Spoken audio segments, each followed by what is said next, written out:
Hey everyone, welcome back to my channel. Today I want to do something a little different. Wanted to feature someone that is near and dear to my heart and is one of the biggest supporters in my life who really pushes me and really drives me to become better and better. And from the thumbnail you can already kind of figure out what this video is about. And this is my dad, Bill. Say hey to everybody. Hey. Hey. Hey everybody. Hey everybody.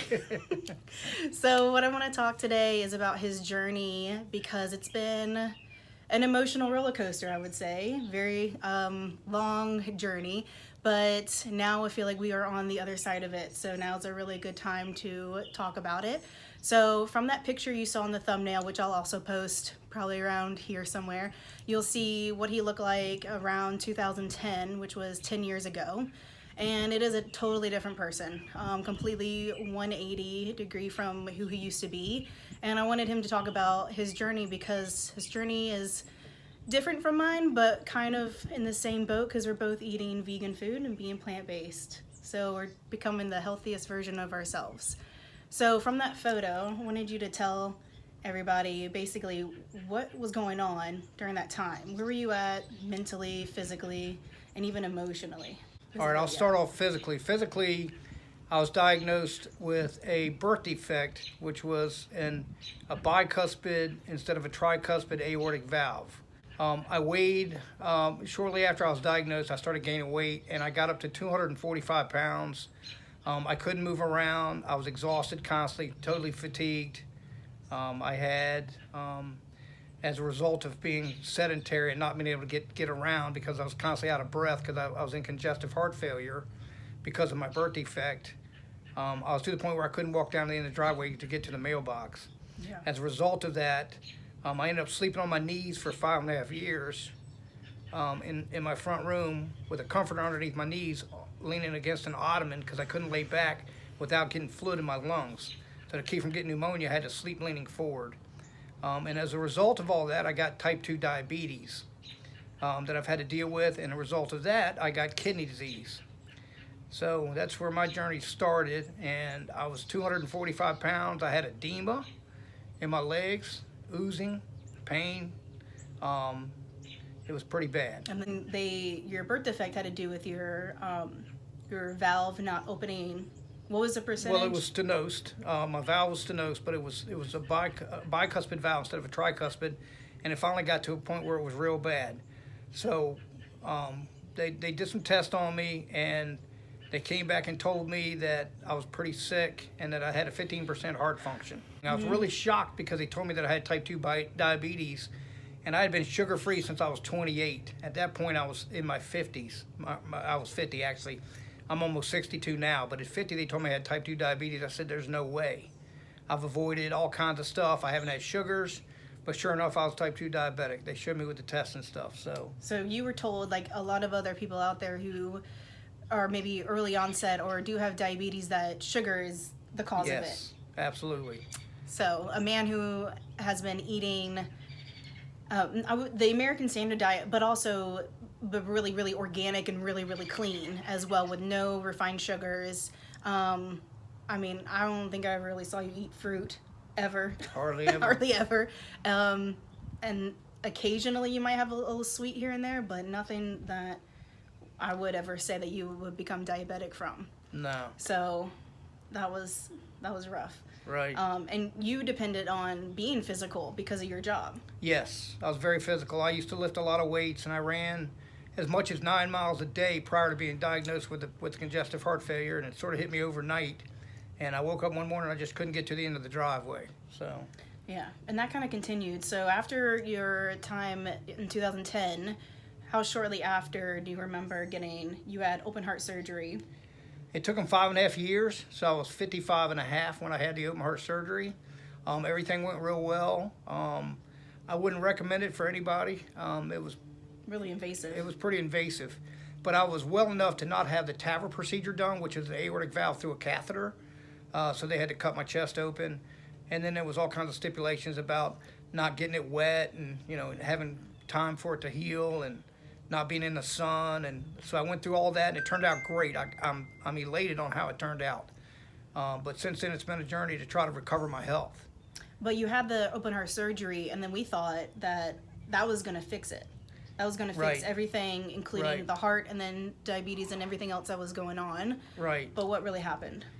What really happened was that was my starting point from the day that I got the surgery done. So, well, I went through rehab, and in rehab they asked me to go to see a dietitian that was part of graduating the rehab.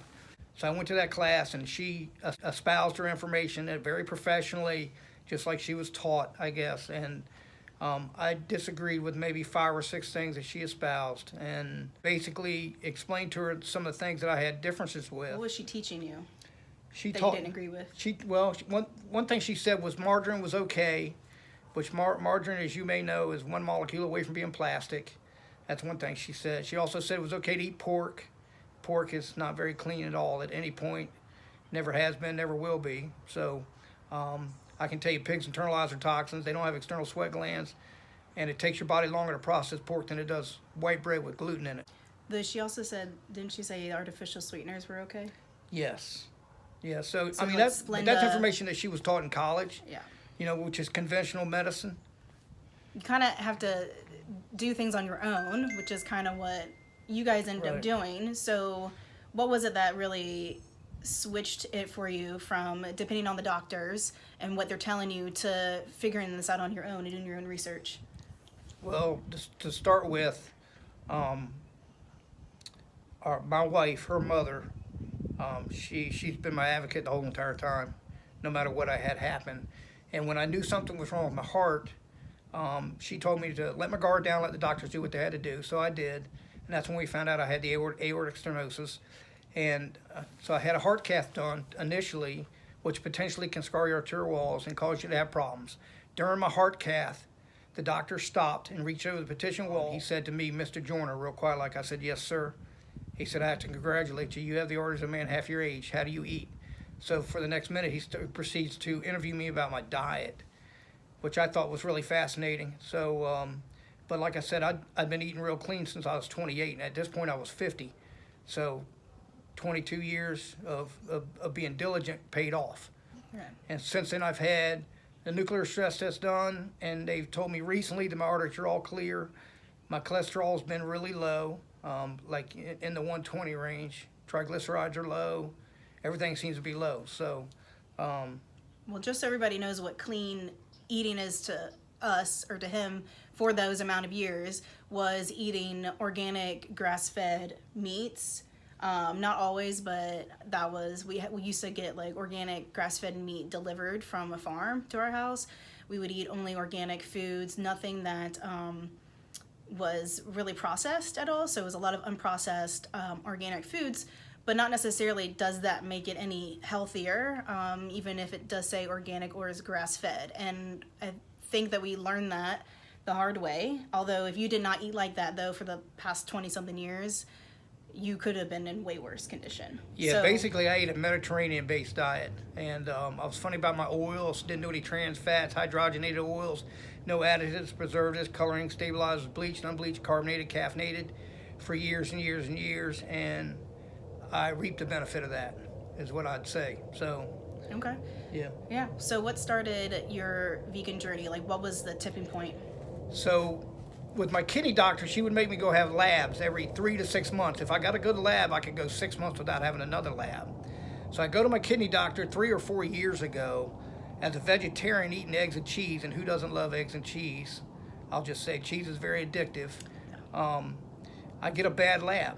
And so she makes me go 3 months. So in that process, I become a vegan because at this point I'm searching for the answers. So as a vegan, I get a good lab result. And for some unforsaken reason, I went back to being a vegetarian because I loved eggs and cheese. And I got another bad lab. So then I became a vegan because my doctor told me, "Why don't you go back to doing what you were doing before?" Because I'd gotten a good lab. So I became a straight up vegan. And when I did, the next time I went back, her eyes got real big. And she said, "I thought I had a new patient." I said, "What do you mean?" She said, "The labs." I said, "Oh yeah, the labs," because they sent me a copy of the labs. So that was really a positive moment for me. Yeah. So shortly after that, I go to my cardiologist for a follow-up, and he says, "What'd you do?" And I said, what do you mean what I do? Because they're all in the same network and they can all see my labs. And he said, your labs. I said, oh, I'm a plant-based vegan. He said, you are? He said, well, I got something for you. He said, I'm sponsoring a conference called Nutrition is Medicine. And he starts naming these doctors that I've seen on YouTube. Dr. Neil Bernard, Dr. Brad Esselstein, Dr. Dean Ornish, T. Colin, I can't remember T. Colin's last name. Campbell, T. Colin Campbell, the guy that wrote the China Study. But anyway, there was 5 doctors present. Dean Ornish by teleconference, but this past year I went back again to another conference, and he was physically there. And the doctors that were there that day all deduced that whole food plant-based diets reverse disease. Which is what your shirt says, right? Which is exactly what that says right there. Yeah, he's a walking billboard. Which totally convinced me that vegan is the way. And since then, I've been monitoring my labs. So after getting open heart surgery, they put you on a bunch of medications and things like that. But your labs before going vegan were what? And then what were your labs like afterwards? All right, so before I became a vegan, my creatinine level back in June 3rd of 2015 was high. It was 1.7 milligrams per deciliter. And then on November 19th of 2019, it was normal at 1.2 milligrams per deciliter. My EGFR, which is what they deduced your kidneys, your filtration rate for your kidneys, so that's a real important number, was low. June 3rd, 2015, it was low at 41.2. On June 19th of 2019, it was 59.3. The target is 60. If you can get your filtration rate above 60, you have no issues with your kidneys as far as what the conventional medicine says. So that's my target right now, and I'm at 59.3, but I've been as low as 41.2. That's really close. So I'm close. So I think my next labs are going to be really surprising. And once again, I was 245 pounds back in 2010. I'm currently 196 pounds. So I'm just like several doctors have said, if you maintain a whole food plant-based diet, you'll feel satiated. Even if you overeat, so you don't really count calories, you'll feel satisfied, and you'll eventually be eating less. I just want to say, stating those numbers, my filtration rate for my kidneys is almost 60, and I'll just say that I have, if nothing else, slowed the disease down of type 2 diabetes, if not reversed kidney disease. And I did that by getting rid of eggs and cheese primarily and becoming a whole food plant-based vegan, and I'm getting better every day. So I'm still a work in progress, but and you're turning 62. I'll be 62 this shortly. Summer. Yeah, in another month and a half, I'll be 62. So I think you look pretty good for 62. yeah, and right now I'm doing a lot of cardio. I used to be a runner, but I couldn't run for years. For a decade, actually, I was pretty bad off. Couldn't hardly get around physically. I'm a mechanical contractor, which is a real physical job to start with. I used to play a lot of softball, lifted weights, ran, very physical person my whole entire life. Literally, though, a year ago this month, we went on a trip, for a family trip, to go visit my brother and his girlfriend in Charlotte, and you couldn't walk around the block. I could not. Without, like, your breath without huffing and puffing. And that was really, really scary to kind of have, and you couldn't enjoy your vacation because that was as far as you could go. But you were in AFib, right? Yes. So you had the open heart surgery 2010, and what I suspect is being a lot of stress induced, which caused your heart to go into AFib, which is irregular heartbeat, and you had to get cardioversion. I've had cardioversion maybe 2 to 3 times, and every time it's been successful. So now, through diligence of my daughter, this lady right here, and my wife, I do meditations every day. Never miss that. That's very important. How has that impacted you? It's been pretty phenomenal. So my heart rate's slow, everything's going well.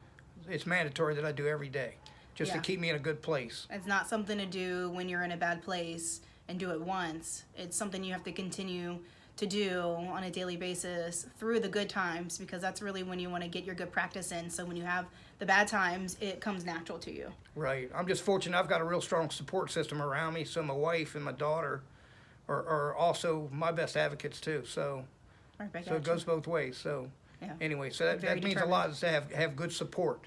But anybody can do what I've done, because it's not hard. So incorporating a whole foods, plant-based diet along with exercise and doing mild to moderate kind of exercise, and then working in your meditations every day really created the well-rounded, healthy body that you have now. Absolutely. And you're just going to get better and better. Yeah, I feel like I'm going in the right direction. My labs show that I am, and I'm just getting stronger every day. So I'm pretty excited. So that's what we have for you right now. Thank you for watching. I hope that this gives you some inspiration and a lot of information that maybe you're seeking out. And you can follow my weight loss journey, and then comment below what you think about this video. And if you want to see more of my dad in these videos, let me know below. And stay tuned for our next video. Thank you so much. Bye.